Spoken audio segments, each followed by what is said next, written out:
হরে কৃষ্ণ। সকল মাতাজি এবং প্রভুজিদের চরণে আমার প্রণাম।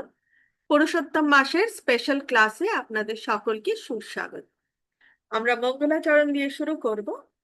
ওম অজ্ঞান তিমিরন্ধস্য জ্ঞানাঞ্জনশলাকয়া চক্ষুরুন্মিলিতং येन তস্मै শ্রী গুরুভ্যে নমঃ। শ্রী চৈতন্য মনোভীষ্টং স্থাপিতং येन ভূতলে স্বয়ং রূপ কদা মह्यं দদাতি স্বপদান্তিকम्। वन्देऽहं श्रीगुरु श्रीयुतपदकमलं श्रीगुरून् वैष्णवांश्च श्रीरूपं साग्रजातं सहगण रघुनाथान्वितं तं सजीवं साद्वैतं सावधूतं परिजनसहितं श्रीकृष्ण चैतन्यदेवं श्रीराधाकृष्णपादान् सहगण ललिता श्रीविशाखान्वितांश्च। हे कृष्ण करुणा सिन्धु दीनबन्धु जगत्पते गोपेश गोपिका कान्तो श्रीराधाकान्तो नमोऽस्तुते। तप्त कांचन गौरांगी श्री राधे वृंदावनेश्वरी वृषभानुसुते देवी प्रणमामि हरिप्रिये।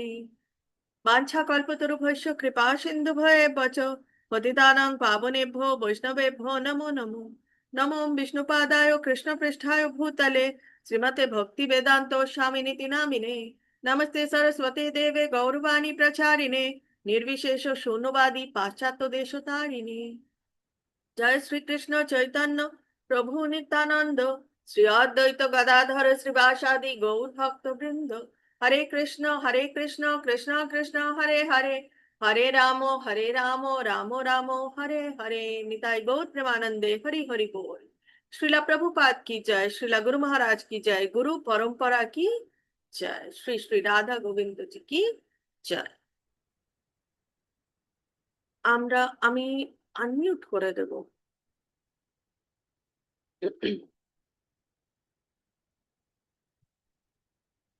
আপনারা দেখুন সকলের আনমিউট অপশন অন হয়েছে, আপনারা আনমিউট করবেন। তাহলে আমরা এই যে পুরুষোত্তম মাসের যে শ্লোক সেটা আমরা পড়ে নেব। প্রথমে আমি বলবো, তারপরে আপনারা বলবেন। গোবর্ধনম ধরম বন্দে গোপালম গোপরূপিণম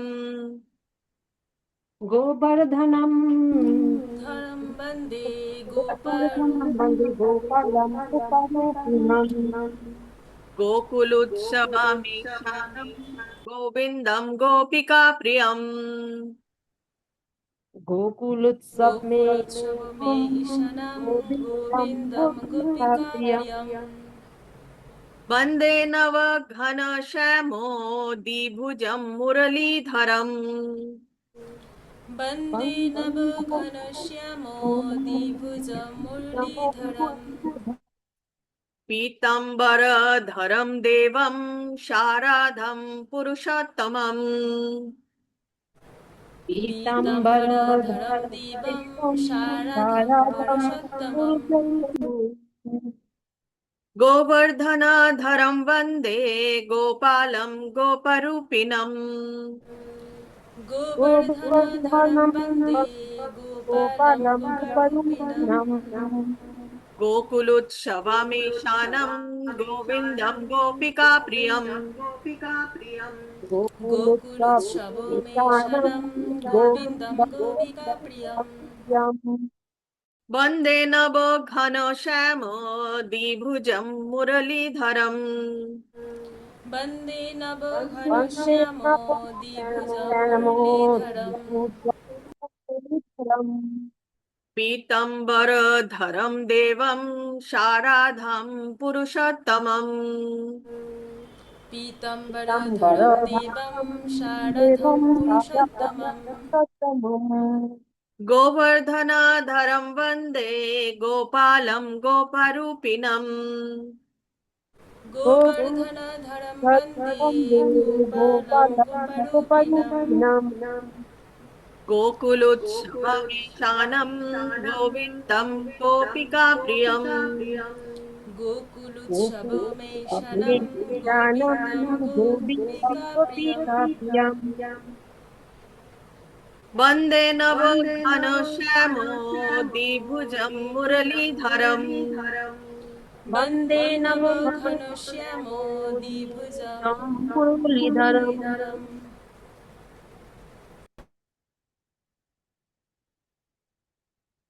पीताम्बरधरं पीताम्बरधरं देवं शारदां पुरुषोत्तमम् पीताम्बरधरं देवं देवं शारदं शारदां पुरुषोत्तमम्। पुरुषोत्तमम्। হরে কৃষ্ণ। হরে আমরা কৃষ্ণ। এখন সোজাসুজি চলে যাব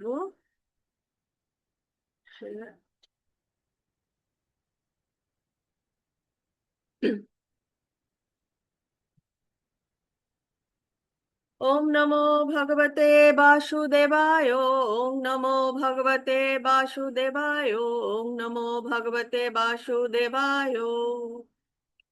আমরা ভাগবত গীতার পঞ্চদশ অধ্যায়ের দ্বিতীয় শ্লোকে যাব। আমরা প্রথম শ্লোক অলরেডি শুরুতেই কমপ্লিট করেছি। আজকে দ্বিতীয় শ্লোকে বলা হয়েছে, अधश्चोर्ध्वं प्रसृतस्तस्य शाखा गुणा प्रवृद्धा विषया प्रबलाः अधश्च मूलान्यानुसन्ततानि कर्मानुबन्धीनि मनुष्यलोके। অনুবাদে শ্রীলা প্রভুপাদ কি বলছে জেনে নেব। শ্রীলা প্রভুপাদ কি জয়। এই বৃক্ষের, আমরা যে অশ্বত্থ বৃক্ষের কথা পড়েছিলাম প্রথম শ্লোকে, সেই অশ্বত্থ শ্লোকের বৃক্ষের কথা বলছে। এই বৃক্ষের শাখা সমূহ জড়া প্রকৃতির তিনটে গুণের দ্বারা পুষ্ট হয়ে অধোদেশে এবং ঊর্ধ্ব দেশে বিস্তৃত হচ্ছে। ইন্দ্রিয়ের বিষয় সমূহই এই শাখাগণের পল্লব। এই বৃক্ষের মূলগুলি অধোদেশে প্রসারিত এবং সেগুলি মনুষ্য লোকে সকাম কর্মের বন্ধনে আবদ্ধ। আমরা জেনেছি যে এই বৃক্ষটি হচ্ছে একটি প্রতিবিম্ব, এবং বৃক্ষটি প্রতিবিম্ব হলে কিরকম হয়, ঠিক উল্টো হয়। তো আমরা সাধারণ যে বৃক্ষ দেখতে পারি তার মূল নিচের দিকে থাকে এবং ডালপালা ওপর দিকে, ডান দিকে বা দিকে ছড়িয়ে থাকে। কিন্তু এই অশ্বত্থ বৃক্ষটি, এটা হচ্ছে আমাদের চিৎ জগতের ঠিক উল্টো।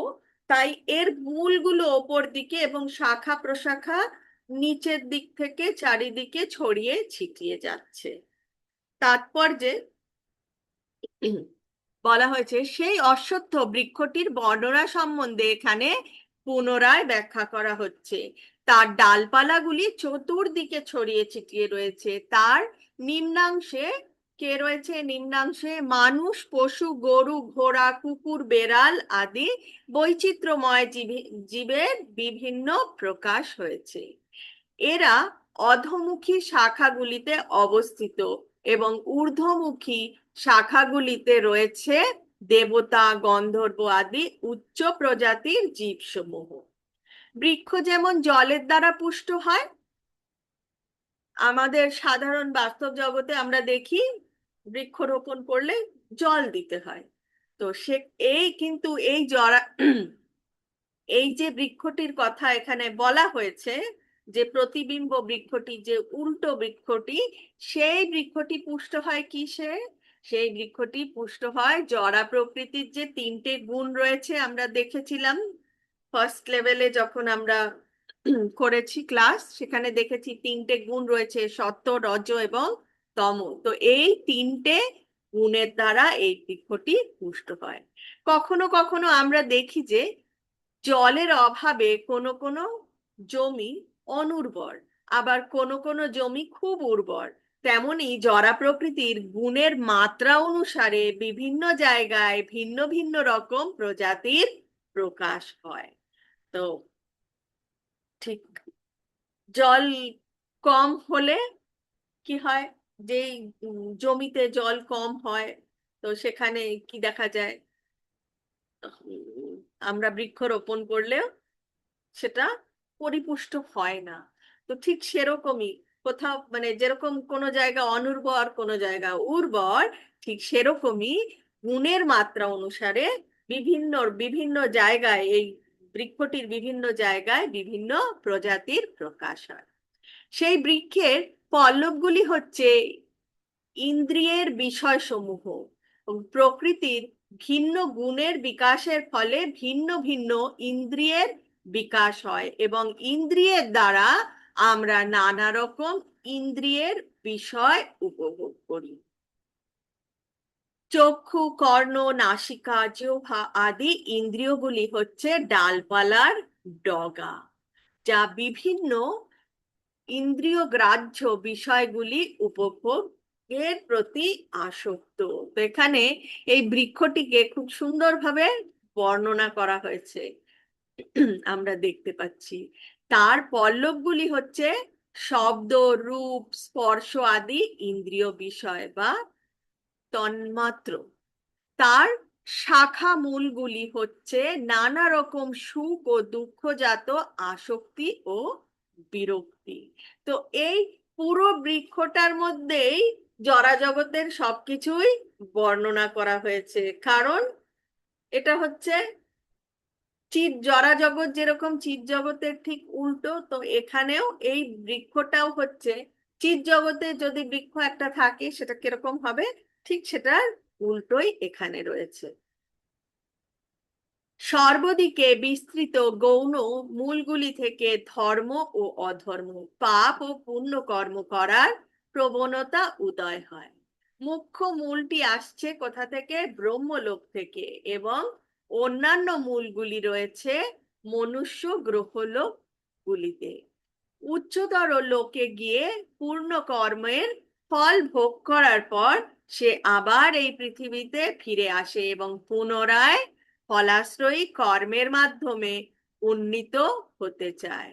এই মনুষ্য লোক হচ্ছে জীবের কর্মক্ষেত্র। তাহলে কেন বলা হয়েছে যে উচ্চতর গ্রহে গিয়ে আবার সেই এই পৃথিবীতে কেন ফিরে আসে, এই ভূলোকে কেন ফিরে আসে? ভগবান বারংবার বারংবার আমাদেরকে একটা ফ্রি টিকিট দিতে চায়। ফ্রি টিকিটটা কি? সেই ফ্রি টিকিট হচ্ছে ভগবানের জগতে পৌঁছানোর জন্য একটা টিকিট দেয়। সেই টিকিটটা নিয়ে আমাদেরকে এই পৃথিবীতে মানুষ হয়ে জন্মগ্রহণ করে কি করতে হবে? ভগবানের ভক্তির পথে চলতে হবে। ফ্রি টিকিটটা দিয়েছে, আমরা প্রবেশ করেছি, কিন্তু সেই আপনারা মানে সার্কাসে যান বা সিনেমা হলে যান, টিকিটটা পেয়েছি, আমি হলে ঢুকে গেছি, কিন্তু হলের দরজা দিয়ে ঢোকার পরে আমাকে তো সিট অবধি পৌঁছতে হবে, তাহলেই তো আমরা বসতে পারবো। তো সেই পৌঁছানোর ব্যাপারটা হচ্ছে এখানে আমাদেরকে ভক্তির পথে চলতে হবে, তাহলেই আমরা আমাদের আসল গৃহ গোলক বৃন্দাবনে ভগবানের সাথে ভগবানের পাশে যাতে থাকতে পারি, ঠিক আছে? সেইখানে যাওয়ার জন্য আমাদেরকে কি করতে হবে? ফ্রি টিকিট পেয়ে এই মানব জনম পেয়ে এই ভূলোকে এসছি, তো আমাদেরকে ভক্তির পথ অনুসরণ করে আমাদের গুরু পরম্পরায় যে মহান গুরুরা রয়েছে, তারা যেমন করে আমাদেরকে বলেছেন ঠিক তেমন করে আমাদের জীবন যাপন করতে হবে, তেমন ভাবেই ভক্তির পথে আমাদের চলতে হবে, তাহলেই আমরা সবাই একসাথে ভগবানের কাছে গোলক বৃন্দাবনে পৌঁছতে পারব। এখন তৃতীয় এবং চতুর্থ শ্লোক।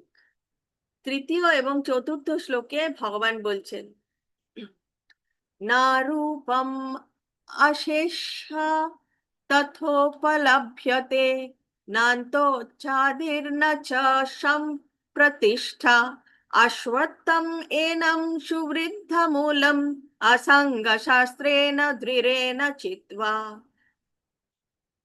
তথা পদম তৎ পরিমার্गितव्यं यस्मिन् गता न निवर्तन्ति भूया तमेव चाद्यं पुरुषं प्रपद्ये यथा प्रवृत्ति प्रसृता पुराणी।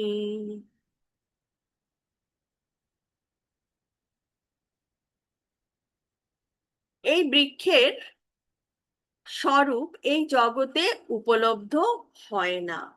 এর আদি অন্ত স্থিতি যে কোথায় তা কেউই বুঝতে পারে না, এবং তীব্র বৈরাগ্য রূপ অস্ত্রের দ্বারা দৃঢ় মূল এই বৃক্ষকে ছেদন করে সত্য বস্তুর অন্বেষণ করা কর্তব্য, যেখানে গমন করলে পুনরায় ফিরে আসতে হয় না। তো এখানে বলা হচ্ছে যে এই যে উল্টো বৃক্ষটি, এটা আসলেই কোথাও আমরা এই জগতে দেখতে পাই না, এবং এর শুরু কোথায়, এর মধ্য কোথায়, এর শেষ কোথায়, স্থিতি কোথায় আমরা বুঝতে পারি না। সেটাই হচ্ছে মায়ার খেলা। মায়াদেবী আমাদেরকে এমন প্রলোভন দেখায়, আমরা সেই প্রলোভনের পেছনে ছুটতে ছুটতে ছুটতে ছুটতে কি ভুলে যাই, ভগবানকে ভুলে যাই। অনেক সময় দেখা যায় যে খুব আনন্দে মেতে রয়েছি, ঠিক আছে, 2 দিন 3 দিন 4 দিন কোথাও গিয়ে খুব আনন্দে মেতে রয়েছে, কিন্তু ভগবানকেই মনে পড়ছে না, ভগবানের স্মরণ করব সেই সুযোগটুকু আমরা পাই না। কেন? ওই যে সেই আকর্ষণ, মায়াদেবীর প্রলোভন। তো এবং সেই জন্যই আমরা কিন্তু ঘুরতে থাকি, এবং আমরা এই বৃক্ষটাকে ছেদন করতে পারি না। তীব্র বৈরাগ্য রূপ, তীব্র বৈরাগ্য রূপ অস্ত্রের দ্বারা দৃঢ়মূল এই বৃক্ষকে ছেদন করে সত্য বস্তুর অন্বেষণ করতে হবে। কি করে তীব্র বৈরাগ্য? আমরা তো সংসারে রয়েছি, তার মধ্যেও আমরা বৈরাগ্য পালন করতে পারি। ভগবান যেরকম যেরকম নিয়ম বলে দিয়েছেন, ঠিক সেই রকম নিয়ম, বা আমাদের গুরু গুরু পরম্পরায় যে নিয়ম রয়েছে, সেগুলো যদি আমরা মেনে চলতে পারি, তাহলে আস্তে আস্তে আস্তে আস্তে আমাদের মধ্যে থেকে এই যে মোহ বা মায়া বা আকর্ষণ এই জড়জাগতিক বস্তুর প্রতি, সেটা আস্তে আস্তে আস্তে আস্তে ভগবানই সাহায্য করবে আমাদেরকে ওটা আমাদের জীবন থেকে সরিয়ে। শরণাতীত কাল হতে যার থেকে সমস্ত কিছু প্রবর্তন ও বিস্তৃত হয়েছে, সেই আদি পুরুষের প্রতি শরণাগত হও। তো এখানে বারংবার একই কথা বলছেন যে ভগবানের চরণ কমলে নিজেকে সমর্পণ করো। তাৎপর্যে কি বলা হয়েছে? এখানে স্পষ্টভাবে বলা হয়েছে যে অশ্বত্থ বৃক্ষের প্রকৃত রূপ এই জড় জগতের পরিপ্রেক্ষিতে বুঝতে পারা যায় না। এই অশ্বত্থ গাছকে জড় জগতের জাগতিক চোখ দিয়ে আমরা কিছুতেই বুঝতে পারবো না। সাধারণ ব্যাপার, আজকে আমরা আহ ভগবানের কথা শুনবো বলে, জানবো বলে আমরা সমবেত হয়েছি। অনেকে একটা চ্যাপ্টার দুটো চ্যাপ্টার পড়ার পরে না আর কিছু শোনার নেই, হয়ে গেছে। তো তারা কিন্তু পারে না, কারণ তাদের অন্য দিকের আকর্ষণটাই বেশি। কিন্তু যারা মন দিয়ে শ্রবণ করছে, তারা প্রথম দিন হয়তো বুঝতে পারলো না, দ্বিতীয় দিন বুঝতে পারলো না, তৃতীয় দিন বুঝতে পারলো না, সেটা ভগবানই তাকে বুঝতে দিচ্ছে না। ভগবান তাকে মায়া দেবীকে লাগিয়ে দিয়েছে ভগবানের অ্যাসিস্ট্যান্ট হিসেবে, চেক করার জন্য যে কতটা ইচ্ছুক জানার জন্য। সেই মায়াদেবীও নানান রকম প্রলোভন দেখায় যাতে ক্লাসে আসতে না পারে, কিন্তু মায়াদেবীর সাথে যুদ্ধ করে যখন আমরা ক্লাসে এসে বসি, তখন ভগবান না নিজের থেকেই, তখন ভগবান নিজের থেকেই বুঝতে শিখিয়ে দেয়, বুঝিয়ে দেয় যে কি পড়া হচ্ছে, কি বলা হচ্ছে। সাধারণ ব্যাপার, আজকে আপনারা পঞ্চদশ অধ্যায়টা শিখেছেন, আপনারা এখন যে ভগবানকে মানে না বা ভগবানের কথা জানারই চেষ্টা করে না, তাকে গিয়ে আপনি একটা এরকম প্রতিবিম্ব আর রয়েছে, উল্টো অশ্বত্থ গাছ রয়েছে, তাকে গিয়ে বুঝালে তারা বুঝতে পারবে? কিছুতেই বুঝতে পারবে না। সে বলছে কি বলছে, আদৌ এর মাথা ঠিক আছে না ঠিক নেই, ঠিক এরকম কথাই বলবে। কিন্তু ভগবানেরটা ভগবান নিজেই করিয়ে নেয়, জড় জগতের চোখ দিয়ে বা সেই মন দিয়ে কিছুতেই বোঝা যাবে না। যেহেতু তার মূল ঊর্ধ্বমুখী, তাই প্রকৃত বৃক্ষটি বিস্তার হচ্ছে অপর দিকে। সেই বৃক্ষটি যে কত দূর পর্যন্ত প্রসারিত তা কেউ দেখতে পায় না, এবং বৃক্ষটির শুরু যে কোথায় তাও কেউ দেখতে পায় না। তবুও তার কারণ খুঁজে বার করতে হবে। আমি আমার পিতার পুত্র, আমার পিতা অমুক ব্যক্তি, ব্যক্তির পুত্র ইত্যাদি, এইভাবে অনুসন্ধান করতে করতে ব্রহ্মাতে এসে পৌঁছানো যায়। ব্রহ্মার উৎপত্তি হয়েছে গর্ভদাক্ষায়ী বিষ্ণু থেকে। এভাবেই অবশেষে যখন কেউ পরম পুরুষোত্তম ভগবানের কাছে পৌঁছায়, তখনই তার এই গবেষণার শেষ হয়। ভগবত তত্ত্বজ্ঞান সম্বন্ধিত সাধুদের সংঘের মাধ্যমে এই বৃক্ষটির উৎস পরম পুরুষোত্তম ভগবানের অনুসন্ধান করতে হবে। তাহলে সব জায়গায় কিন্তু ভগবান সবসময় বলছেন যে পরম্পরার মধ্যে যারা রয়েছেন, যারা নিজের থেকে হঠাৎ করে নিজের থেকে একজন গুরু হয়ে যা খুশি বোঝানোর চেষ্টা করছে, তাহলে হবে না। যে কোনো এই আমাদের আম, যে কোনো শাস্ত্র নিজে পড়ে কিন্তু বোঝা যায় না, একজন গুরু লাগে। এবং সেই গুরুরও যেন একজন গুরু থাকে, গুরুর মাধ্যমেই আমাদেরকে বুঝতে হবে, শিখতে হবে। তার ফলে যথার্থ জ্ঞানের প্রভাবে ধীরে ধীরে এই জড়জগতের বিকৃত প্রতিফলন থেকে মুক্ত হওয়া যাবে। এভাবে জ্ঞানের দ্বারা জড়জগতের সংযোগ ছিন্ন করে চিৎ জগতের বাস্তব বৃক্ষে অধিষ্ঠিত হওয়া যায়। তাহলে গুরুর মাধ্যমে গুরুর মাধ্যমে এই জ্ঞান লাভ করতে হবে, তাহলেই আমরা এই জড় জাগতিক যে আসক্তি, এখান থেকে আমরা ছিন্ন হতে পারবো। এবং এই জড়জাগতিক মায়া থেকে ছিন্ন হতে পারলেই আমরা চিৎ জগতে পৌঁছতে পারবো ভগবানের কাছে। কিন্তু আমরা এর আগে অষ্টম অধ্যায়ও দেখেছি ভগবান কি বলেছেন। ভগবান বলেছেন যে অন্তিমকালে যে যা স্মরণ করে সে কিন্তু সেটাই প্রাপ্ত হয়। তো অন্তিমকালে ভগবানকে স্মরণ যদি আমরা না করি, আমরা যদি এখন থেকে প্র্যাকটিস না করি, সর্বক্ষণ শরণম শ্রবণম কীর্তনম বিষ্ণু স্মরণমের এখন থেকে যদি প্র্যাকটিস না করি, তাহলে কি হবে? মৃত্যুর সময় সেই হাজার হাজার বিছে কামড়ানোর মতন জ্বালা হবে আমাদের। তো সেই জ্বালার মধ্যে তখন আমরা কি চিন্তা করব? ব্যথা হচ্ছে এখানে, ব্যথা হচ্ছে এখানে, ব্যথা হচ্ছে, ইস, এই আমি শুয়ে রয়েছি, আমার এইটা এটা করার বাকি আছে। তো তখন যদি একটা জড়জাগতিক মানুষ এই সব চিন্তা করতে থাকে, তাহলে কি হবে? তাকে আবার সেই যা চিন্তা করছিল, যেটা কমপ্লিট হয়নি, সেটা কমপ্লিট করার জন্য আবার এই জড়াজগতে আসতে হবে। কিন্তু আমরা যদি এই জড়া জগতের সংযোগটা ছিন্ন করতে পারি, এবং অন্তিম সময় যখন আমাদের অনেক কষ্ট হচ্ছে এই দেহটা ত্যাগ করার জন্য, মানে দেহ ত্যাগ করার সময় শরীরে একটা জ্বালা হয়, তো সেই জ্বালার সময়ও ভগবানকে যদি আমরা মনে করতে থাকি, তাহলেই আমরা ভগবানের কাছে পৌঁছতে পারব। এই প্রসঙ্গে অসংখ্য কথাটি অত্যন্ত গুরুত্বপূর্ণ, কারণ ইন্দ্রিয় সুখ ভোগ করার এবং জড় জগতের ওপর আধিপত্য করার আসক্তি অত্যন্ত প্রবল। সত্যি তো, আমরা নিজেরাও দেখতে পাই যে জড়া জগতের ওপর আধিপত্য করার জন্য আমাদের আসক্তিটা সত্যি প্রবল। মায়া দেবীর জালে আমরা পড়ে রয়েছি না, প্রবল তো হবেই আসক্তি। কিন্তু ভগবানের কথা যদি আমরা মনে করতে থাকি, তাহলে ভগবানই মায়াদেবীকে নির্দেশ দেবে, অনেক পরীক্ষা নেওয়া হয়ে গেছে, একে আর পরীক্ষা নিও না, একে আর তোমার জালে আটকে রেখো না।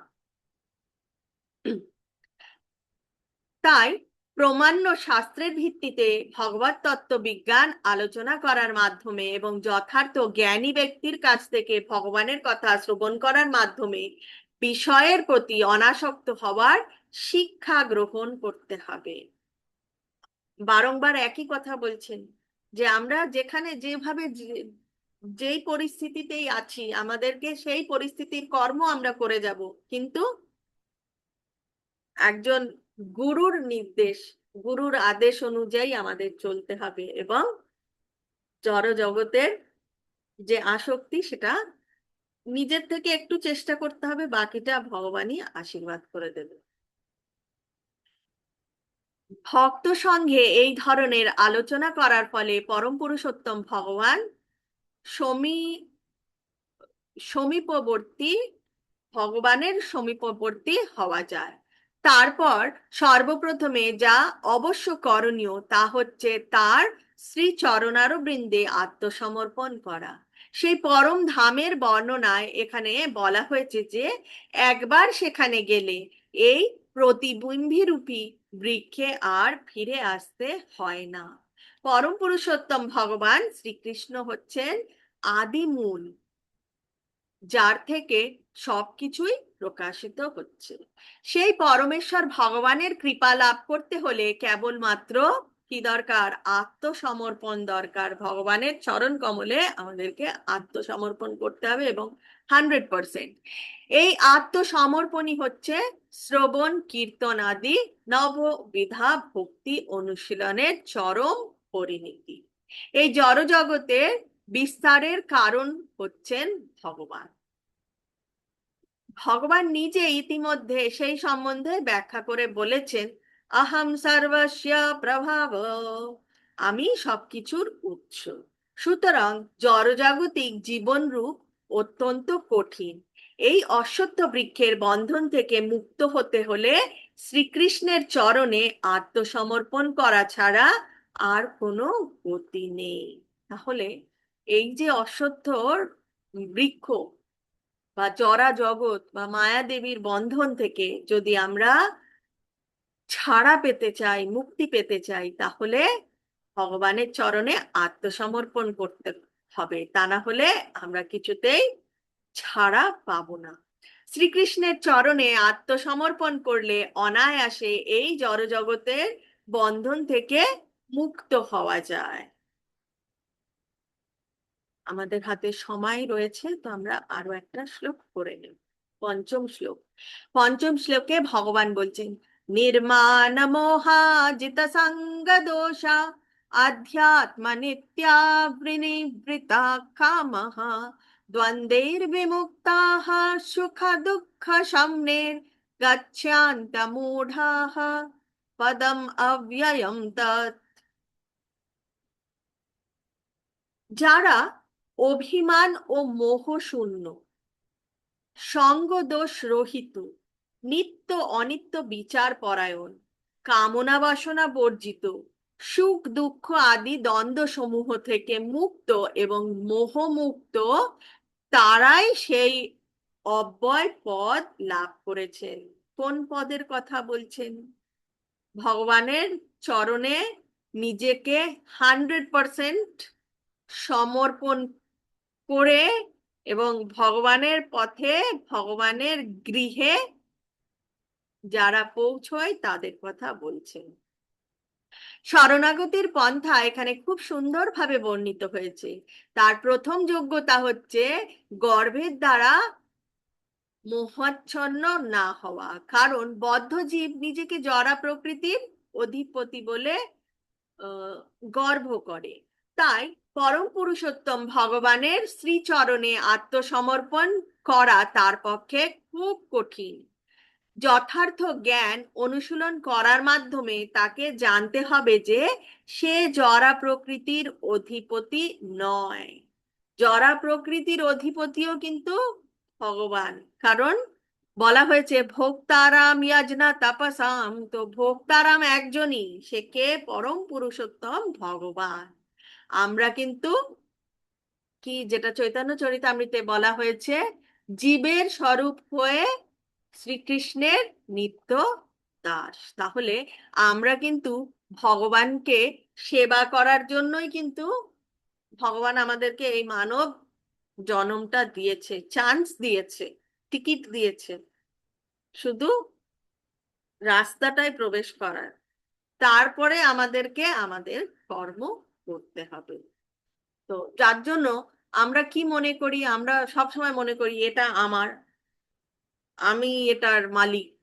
সেটা কখনোই নয়। ভগবান আমাকে ব্যবহার করার জন্য দিয়েছে, আমি আমার প্রয়োজনে যতটুকু আমি ততটুকু ব্যবহার করব, কোনো কিছুই মালিক আমি নই। তো যার জন্য আমরা যখন সবকিছুই নিজের বলে মনে করি, নিজেকেই সর্বশ্রেষ্ঠ মনে করি, তখন আমরা কিছুতেই পুরোপুরি 100% আত্মসমর্পণ করতে পারি না। তাই পরম পুরুষোত্তম ভগবানের শ্রীচরণে আত্মসমর্পণ করা তার পক্ষে খুবই কঠিন। যথার্থ জ্ঞান অনুশীলন করার মাধ্যমে তাকে জানতে হবে যে সে জড়া প্রকৃতির অধিপতি নয়। তাহলে আমাদের জানতে হবে আমরা কিন্তু এই জড়া প্রকৃতির অধিপতি নই। অধিপতি হচ্ছেন পরম পুরুষোত্তম ভগবান শ্রীকৃষ্ণ। অহংকার জনিত মোহ থেকে কেউ যখন মুক্ত হয়, তখন সে আত্মসমর্পণের পন্থা শুরু করতে পারে। যে সর্বদাই এই জড়জগতের সম্মানের আকাঙ্ক্ষা করে, তার পক্ষে পরমেশ্বর ভগবানের চরণে আত্মসমর্পণ করা সম্ভব নয়। মোহের দ্বারা আচ্ছন্ন হয়ে পড়ার ফলেই অহংকারের উদয় হয়। কারণ জীব যদিও অল্প দিনের জন্য এখানে আসে এবং তারপর বিদায় নিয়ে চলে যায়, তবুও মূর্খের মতো সে মনে করে যে সে এই জগতের অধীশ্বর। এভাবেই সে সবকিছু জটিল করে তোলে এবং তার ফলে সে সর্বদাই দুর্দশাগ্রস্ত। সত্যি তো, আমরা আমাদের জীবনটাকে কত জটিল করে নিয়েছি। কেউ দূরে কিছু বলছে, অন্যই কারোর নাম নিয়ে হয়তো কথা বলছে, আমি সেখানে হয়তো ছুটে চলে যাব, কি বলছিস কি বলছিস, আমার নামে কি বলা হচ্ছে? ও আচ্ছা, আমি দূরে ছিলাম তাই আমার নামে কিছু বলা হয়েছে, আমি চলে এসেছি এখন। এগুলো মানে কোনো দরকারই নেই। কিন্তু তাও এই যে আমরা জড়া প্রকৃতিতে রয়েছি, প্রভাব রয়েছে, কত কিছুই চিন্তা করে নিই, কিন্তু আদৌ হয়তো সেরকম কিছু হচ্ছেই না। এই ধারণার বশবর্তী হয়ে সমস্ত জগৎ চালিত হচ্ছে এবং আমরাই কিন্তু আমাদের জীবনটাকে জটিল করে তুলছি দিনের পর দিন, দিনের পর দিন। হয়তো আমাদের কথা দিয়ে, হয়তো আমাদের ব্যবহার দিয়ে আমরা মানে অনেক রকমের অনেক কিছু আছে, বডি ল্যাঙ্গুয়েজও বলেও একটা কিছু আছে, যে আমরা সাধারণ ব্যাপার, একটা ছোট এক্সাম্পল। ছোটবেলায় আমাদের সবসময় শেখানো হতো যে সামনে যখন কোনো গুরুজন রয়েছেন, তখন কি হয়, বসে পায়ের ওপরে, চেয়ারে যদিও বসি, পায়ের ওপর পা তোলা যাবে না। কিন্তু আমরা, আমাদের অবধি সেই শিক্ষাটা পাওয়া গেছে। আমার তো মনে হয় না যে এখন কোনো বাচ্চারা সেটা জানবে বা তাদেরকে আলাদাভাবে শেখানো হয়। কত কত কিছু যেটা আমরা উম, মানে বলে না বাই ডিফল্ট, এখন যেরকম বলে ইনবিল্ট, তো অনেক কিছু আমাদের মধ্যে, সেটা আমাদেরকে কিন্তু আলাদা কোনো মানে গ্রন্থ দিয়ে বা আলাদা কিছু পাঠ করিয়ে কিন্তু শেখানো হয়নি, আমরা জানি। কিন্তু দিনে দিনে সেই সবগুলো কোথায় যেন মুছে যাচ্ছে, চলে যাচ্ছে। তো ঠিক সেরকমই সবকিছু মানে জানতে হবে, বুঝতে হবে। তো এবং কিভাবে, কোন দিকে যে দুনিয়াটা যাচ্ছে, সেটা মানে বোঝা খুব খুব খুব কঠিন। এবং বিভিন্ন রকম ধারণা, অনেকে অনেক রকম ধারণা করে মডার্ন ভাবে, স্ট্যান্ডার্ড ভাবে, এবং সেই ভাব নিয়ে কোন দিকে যে যাচ্ছে কেউ জানে না। মানুষ মনে করে যে সারা পৃথিবীটাই মানব সমাজের সম্পত্তি এবং মিথ্যা মালিকানার ভ্রান্ত বোধে তারা পৃথিবীটাকে ভাগ করে নিয়েছে। মনুষ্য সমাজ যে এই জগতের মালিক, সেই ভ্রান্ত ধারণা থেকে মুক্ত হতে হবে আমাদের। এই ধরনের ভ্রান্ত ধারণা থেকে মুক্ত হলে পারিবারিক, সামাজিক, জাতীয়তা বোধের ভ্রান্ত ধারণা থেকে মুক্ত হওয়া সম্ভব। সেই সমস্ত মিথ্যা বন্ধনগুলি মানুষকে জড়জগতে আবদ্ধ করে রাখে। এই স্তর অতিক্রম করার পর দিব্য জ্ঞান অনুশীলন করতে হবে। যথার্থ জ্ঞানের মাধ্যমে তাকে জানতে হবে কোন জিনিসগুলি তার এবং কোন জিনিসগুলি তার নয়। সবকিছু সম্বন্ধে যথার্থ জ্ঞান লাভ হলে মানুষ সুখ দুঃখ আনন্দ বেদনার দ্বন্দ্ব ভাব থেকে মুক্ত হয়। সে যখন পূর্ণ জ্ঞান লাভ করে তখনই কেবল পরম পুরুষোত্তম ভগবানের শ্রীচরণে আত্মসমর্পণ করা সম্ভব। তো আজকে আমরা পঞ্চম শ্লোক অব্দি রাখবো। হরে কৃষ্ণ। আমরা পঞ্চম শ্লোক অব্দি রাখবো। কারোর যদি কোনো কিছু কোনো প্রশ্ন থেকে